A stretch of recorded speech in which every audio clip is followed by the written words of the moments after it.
गुरुओं की ठीक परीक्षा तभी होती जब उन्हें ठीक शिष्य मिल जाते। बुद्ध ऐसा ही शिष्य था, उसने अनेक गुरुओं का पानी उतार दिया। जिस गुरु के पास गया, गुरु ने जो कहा, गुरु ने कहा 15 दिन का उपवास, उसने 45 दिन का करके बताया। गुरु को यह कहने की जगह न रही कि तुमने किया नहीं। आखिर गुरु हाथ जोड़ लेते कि हम जो बता सकते थे बता दिया, इसके आगे हमें भी पता नहीं है, तुम कहीं और जाओ। क्योंकि उनकी वजह से दूसरे शिष्यों में शक पैदा होने लगता है कि जब इतना करके इस आदमी को कुछ नहीं हुआ तो हमको क्या होगा। बुद्ध की वजह से शिष्य भागने लगते दूसरे। बुद्ध ने सारे गुरुओं को टटोल डाला। और जैसा कि अक्सर होता है, गुरु तो मुश्किल से कोई होता है, 100 में कभी एक, 99 तो केवल धोखे के गुरु होते हैं। जैसे तुमने खेतों में खड़े देखे हो आदमी धोखे के, हंडी लगी है, कपड़ा लगा है, डंडे पे खड़े, पक्षियों को भगाने के लिए ठीक।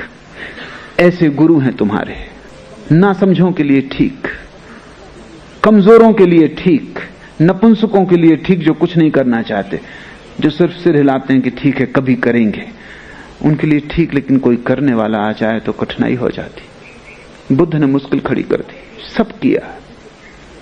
ऐसी हालत हो गई कि लोग बुद्ध के पीछे चलने लगे। बुद्ध ने इतना किया और बुद्ध कहे जा रहे हैं कि मुझे कोई ज्ञान नहीं हुआ, ये सब करना फिजूल गया है, लेकिन फिर भी मानने वाले पैदा हो गए।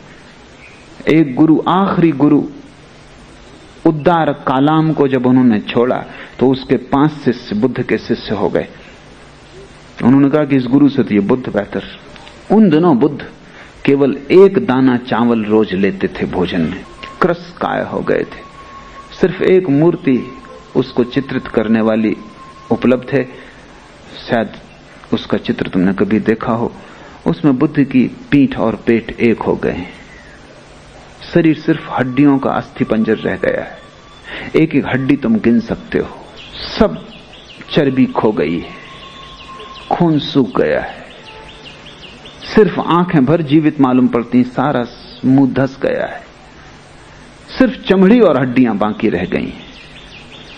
ऐसा बुद्ध एक तृण मात्र खाके जीते थे।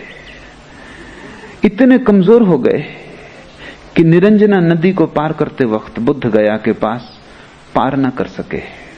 कमजोरी ऐसी थी, और नदी बड़ी छिछली है, कुछ बड़ी भारी नदी नहीं है, मुश्किल से गले गले पानी रहा होगा। क्योंकि मैं भी उस नदी में जहां से बुद्ध पार किए कई बार जाकर देख लिया हूं। उसमें टीबी का मरीज भी पार होगा, उसमें कैंसर का मरीज भी पार हो सकता है। बुद्ध पार न हो सके, हालत बड़ी कमजोर रही होगी, बड़ी दयनीय रही होगी। और नदी बलवान मालूम पड़ती थी, घाट चढ़ न सकते थे, तो एक वृक्ष की शाखा को पकड़ के लटक गए। उस क्षण में उन्हें होश आया कि मैं क्या कर रहा हूं, शरीर को नष्ट कर रहा हूं, इससे आत्मा कैसे मिलेगी। आत्मा के मिलने का शरीर को नष्ट करने से कौन सा संबंध है, कौन सा तर्क है, कौन सा गणित है। और कमजोर में इतना हो गया कि निरंजना साधारण सी नदी में पार नहीं कर पाता और भवसागर पार करने की सोच रहा हूं, ये नहीं होगा। और उस क्षण निरंजना नदी में पड़े हुए वृक्ष की जड़ को पकड़े हुए उन्हें लगा कि सब करना व्यर्थ गया, कोई क्रियाकांड कहीं ना ले जा सका। पहले मैंने संसार छोड़ दिया था, अब मैं ये त्याग तपश्चर्या भी छोड़ देता हूं। उस दिन त्याग पूरा हुआ, उस दिन कुछ भी ना बचा पकड़ने को, सब छूट गया, मुट्ठी खुल गई। बुद्ध किसी तरह बाहर निकले। जिस वृक्ष के नीचे उनको बोध हुआ, उस वृक्ष के नीचे बैठे किसी युवती ने, गांव की, जिसका नाम सुजाता है, ऐसा उस वृक्ष के देवता के लिए कुछ चढ़ौती मानी होगी कि कोई उसकी इच्छा पूरी हो जाएगी तो वो खीर से भरा हुआ थाल वृक्ष को चढ़ाएगी। पूर्णिमा की रात थी, उस रात वो खीर चढ़ाने आई, उसकी इच्छा पूरी हो गई थी। पूर्णिमा की उस निर्जन रात में निरंजना के एकांत तट पर वृक्ष के नीचे उसने बुद्ध को देखा। दुर्बल काय, पीत हो गए। समझा, भोली युवती रही होगी, श्रद्धावान, समझा कि वृक्ष का देवता स्वयं खीर लेने को उपस्थित हुआ है।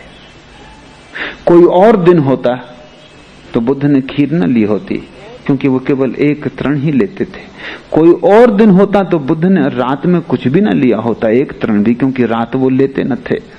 कोई और दिन होता तो जात पात पूछी होती कि स्त्री कौन है। निश्चित ही स्त्री शूद्र रही होगी। नाम सुजाता बताता है कि शूद्र रही होगी। और शूद्र ही तो वृक्षों इत्यादि को पूजते हैं। ब्राह्मणों के तो मंदिर हैं, जैनों के बड़े विशाल मंदिर हैं, उनको कोई वृक्षों की पूजा करने नहीं जानी पड़ती। जो मंदिर बना नहीं सकते, देवता प्रतिष्ठापित नहीं कर सकते, दीन दरिद्र हैं, वो ही तो वृक्षों को पूजते हैं। शूद्र ही रही होगी। लेकिन उस रात बुद्ध ने न पूछा, पूछने की बात ही न रही। उस दिन सब छोड़ दिया, जो हो। अब ये हो रहा है कि ये लड़की अचानक इस रात में बिना मांगे खीर लेके आ गई, तो उन्होंने स्वीकार कर लिया। ये खबर उनके 5 शिष्यों को मिली जो दूसरे वृक्षों के नीचे ध्यान कर रहे थे। 5 शिष्य जो बुद्ध की तपस्या देख के उनके पीछे हो गए थे। उन्होंने कहा, ये भ्रष्ट हो गए। शूद्र लड़की, रात का समय, और अब तक एक तृण लेता था। ये गौतम भ्रष्ट हो गया। उन्होंने तत्क्षण गौतम को छोड़ दिया, त्याग कर दिया। बुद्ध के अपने 5 शिष्य भी छोड़ के चले गए कि भ्रष्ट हो गया ये आदमी। क्योंकि तुम्हारे लिए धर्म का अर्थ क्रियाकांड है। तुमने धर्म को तो जाना नहीं, तुमने तो धर्म के नाम पर मुर्दा विधियों को जाना है। अब तक ये बुद्ध ज्ञानी था, मानने योग्य था, पूज्य था। अब ये भ्रष्ट हो गया। खीर खाने से आदमी भ्रष्ट हो गया, रात भोजन लेने से भ्रष्ट हो गया। बुद्ध को जब ज्ञान उत्पन्न हो गया, उस रात जब शिष्य छोड़ के चले गए, उस वृक्ष के नीचे सोए, पहली दफा निश्चिंत, न चिंता रही संसार की, बाजार की, राज्य की, साम्राज्य की, न चिंता रही मोक्ष की, स्वर्ग की, परमात्मा की। उस रात बिल्कुल निश्चिंत सोए, चिंता ही न रही। पाने को कुछ ना बचा, सब व्यर्थ है। सब व्यर्थ इतना समग्र रूपेण हो गया कि चिंता न रही।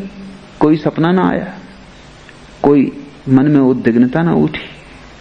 नींद थी, सो गए। सुबह 5 बजे आंख खुली, वैसी शुद्ध आंख, कुंवारी आंख जब भी खुलती तभी सत्य उपलब्ध हो जाता। कोई विचार नहीं, कोई चिंता नहीं, कोई धारणा नहीं, क्या ठीक क्या गलत, क्या करना क्या नहीं करना, कोई ऊहापोह नहीं। सीधी सादी कुंवारी आंख। आखिरी तारा डूबता था और बुद्ध को परम ज्ञान उपलब्ध हुआ। उस डूबते तारे के साथ ही पुराना आदमी समाप्त हो गया, नए का जन्म हुआ। चेतना पुरानी लीन हो गई, नई चेतना जन्म गई। उस क्षण बुद्ध ने जाना कि सत्य कुछ करने से नहीं मिलता, सिर्फ आंख खोलने की बात है। सिर्फ होश, स्मरण, जागृति। पहला स्मरण आया उन 5 शिष्यों का जो छोड़ के चले गए। इतने दिन साथ थे बेचारे, असमय में साथ रहे। जब कुछ देने को ना था तब पीछे चले, जब कुछ मेरे पास ही ना था तब मुझे गुरु माना, और अब जब मेरे पास देने को है तब वो छोड़ के चले गए। तो बुद्ध उनको खोजने निकले, उनको जाके पकड़ पाए सारनाथ में। जब उन्होंने देखा बुद्ध को आते हुए दूर से एक टीले पर बैठे हुए, तो उन 5 ने तय किया, ये भ्रष्ट गौतम आ रहा है। हम ना तो उठ के इसको आदर दें और ना नमस्कार करें, न इतना हम इसकी तरफ पीठ कर लें। अगर इसको आना हो खुद आ जाए, बैठना हो खुद बैठ जाए। हम ये भी ना कहें कि बैठो। जो साधारण अतिथि के लिए भी किया जाता है वो भी हम ना करें। ये गौतम भ्रष्ट है, इसने नियम छोड़ दिए, तप छोड़ दिया, चर्या छोड़ दी, आचरण भ्रष्ट। इसके लिए अब कोई समादर नहीं। लेकिन जैसे जैसे बुद्ध पास आने लगे उनको बड़ी बेचैनी होने लगी। जैसे ही बुद्ध पास आए, निकट आए, पहले एक उठ के खड़ा हुआ, चरणों में गिरा, फिर दूसरा, फिर तीसरा, फिर वो 5। और बुद्ध ने कहा, तुमने निर्णय कुछ और किया था, निर्णय बदल क्यों दिया? निर्णय पर आदमी को टिकना चाहिए। उन्होंने कहा, हमने बदला, ऐसा कहना ठीक ना होगा। तुम्हारी सन्निधि, तुम्हारा पास होना और हमने आदर दिया, ऐसा कहना भी ठीक ना होगा, क्योंकि हमने तो निर्णय किया था न देने का।